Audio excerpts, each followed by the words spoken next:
Welcome to another issue of Joe Cop Shots on Government. Well, today we're going to have shots on other people. Of course, it's all related to the political debate and people's belief processes and ideals and things like that.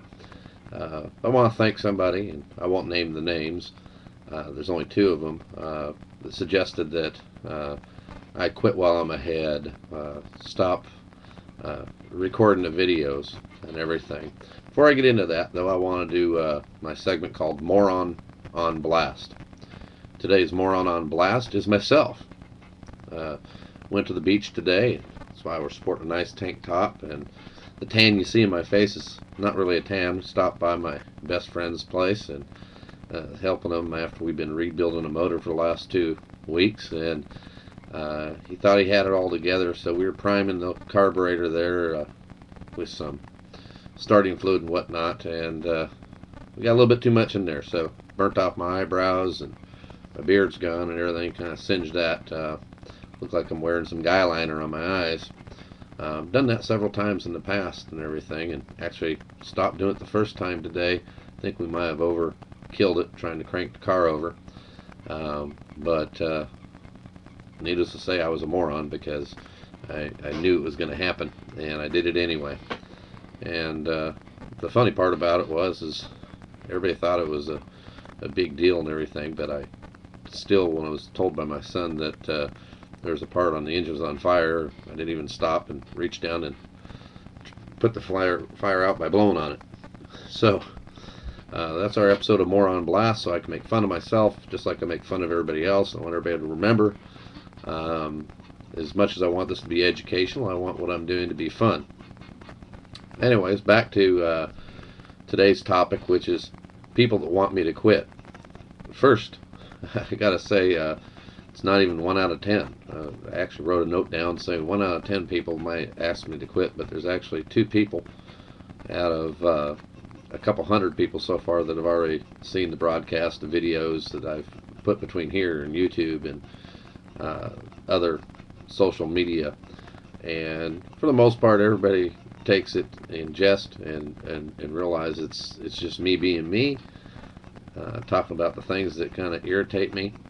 Uh, for the most part, have been supported and encouraged. Matter of fact, a lot of these ideas initially came up about 6 months ago, where I've got a family member that does some internet radio ads and gave me the idea, and maybe we'll get on that internet radio sometime after I figure out what I'm doing here. Right now, my motivation is really to educate people on some of the most common sense things. We have too much emotion going on and not enough logic. People don't stop to think about what they believe in and think about the consequences across the board and as a country and a nation as a whole.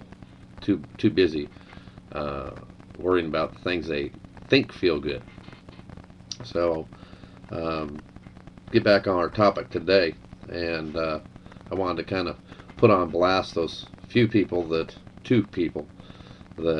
had made a suggestion that I should either quit while I'm ahead, which thank you for saying I was ahead, because I'm doing more than apparently you're doing. Came up with about 4 reasons why you might want me to quit doing this. The first one is you hate the truth. I have been politically neutral on here, but I've only had a few episodes, and one of the first episodes was somebody posting something that was actually a lie, saying Fox News lies or something, and I'm not defending Fox News. I'm actually attacking the messenger here, and that's when people send messages that are lies themselves because they just believed some report they saw. Anyways, you hate the truth. Only one of the 4 reasons I think you may not like my broadcast, and I don't particularly care if you do or you don't. I'm not doing this for just your benefit. I'm doing this to educate people. You don't want to hear the truth because it might rub against some of the current beliefs you have. So you just close your ears. I don't want to hear the truth. The truth doesn't wash with what my belief system is, despite the fact that you probably haven't even looked into the impacts of your beliefs. Number 2 reason is you don't want to hear what I have to say is you're pacifist. You don't want to have any conflict or anything out there, but conflict is where results come from, whether it be the debates on a national level or what it be two people just before voting, debating about uh, what needs to be done and who you need to vote in, and through good debate, um, you come up with better decisions. However, if you're more of a pacifist when it comes to political ideals and things like that, um, you just don't like the conflict of having an open dialogue with somebody. My third reason for why you might not want me to continue doing this is you hate learning. I think you probably had enough of it. K through 12. You did all your schools. You decided to stop learning at 18. Some of you stopped learning before that. Some of you never had a passion to learn, and so therefore, the only thing you make your decisions off is emotions, and never using any logic in that. So if you hate learning, you're probably not going to like to watch my show. Turn it off. And fourth reason I have here is you're naive. You don't want to believe some of the things that are common sense that I'm going to talk about, and try to give you a reason why things should be the way they are, or why the consequences and impacts of what our government might make for a decision on our behalf, or if we decide to do something, whether it be in our energy policy, our foreign policy, or our constitutional rights. Some people don't look beyond just that sounds like a good law. Well, I think everybody should do this. Nobody should have guns. We should not drill oil here. Let's not defend democracy in any other country. Whatever it is. You're naive. You don't want to hear the truth. You're an isolationist. You only believe what's in your own front and backyard. So go ahead, continue being naive and whatnot. Let our soldiers go ahead and fight for your freedoms when you don't even respect your own freedoms. Get off your high horses. Stop believing that we're all the best, and that's all that matters. We, fortunately, unfortunately, however you want to look at it, we live in a global economy. The United States is big. Have whatever beliefs you have, but don't be naive. Research why whatever happens, the consequences of what happens when we make decisions in the country, good or bad. My goal is simply to educate. And one of the reasons I'm putting it on live feed and videos now is I'm tired of ignoramuses. Yep, I said it. Ignoramuses. I hate the fact when somebody offers an opinion to me, but they can never back it up. You're ignorant. You believe something just because you think it and you feel it's right. But when challenged on it, you don't do anything to offer any quantitative substance to why you believe that. It's just, I believe I'm that way. I know both Republicans and Democrats. They say, Democrats are great and Republicans are evil. Republicans are great, Democrats are evil. Conservative, liberal, whatever. Again, I'll say it again, time and time. In all my videos, I'm an independent. I look at everybody solely for what they have to offer. I just don't believe that one party or one belief system is absolutely correct or another. Believe I'm correct, but I think everybody does. Everybody has their own beliefs. But if you ask me and you challenge me on any one of my belief systems, I'll give you 10 to 100 to 1,000 supporting documents or reasons why I believe the way I believe. I've been in both corporate world, small business, independent, working for myself, building, blue collar, working with my hands.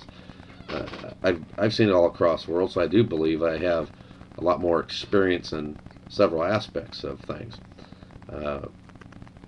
But anyways, I don't like dealing with ignoramuses, and I'm tired of them overshouting, outshouting everybody just because they believe something and they have no sense to actually think about what those things might mean. And the other thing is I'm tired of listening to people that only worry about emotion versus logic. And I'll give you the key example of emotion versus logic is, oh, we got to help the homeless and everything, and somebody else that doesn't want to fund it, they're evil, or everybody in corporate America, the big fat cats, they're greedy and they're evil. The big corporations are evil, and they really put all corporations into one category. Certainly, there are bad ones. Uh, Certainly, it's bad that we have a homeless problem. Certainly, it's bad that we have people that need to help hand up to get on their feet. We also have just as many people take advantage of the system and whatnot, and we have lots of things that, lots of money that is spent uh, uselessly for people that don't want no help, or people that abuse the system that don't need the help. And I'm for helping everybody. I'm for social spending where it can be quantitative and know that it's going in to help people. I myself am in the education of trying to help people up. So it drives me nuts when I see other people out there getting grants and money and not doing a damn thing. And here I bust my butt, risk my life, risk my income, or my money and my time into helping people and trying to get quantitative results, where many nonprofit organizations are getting millions upon millions, and government agencies millions upon millions, and they run it no better than the post office or the DMV. And it's ridiculous spending, and it's not helping the people you think it's helping. It just sounds good to when your legislatures put that information out there. Oh, we're going to do this.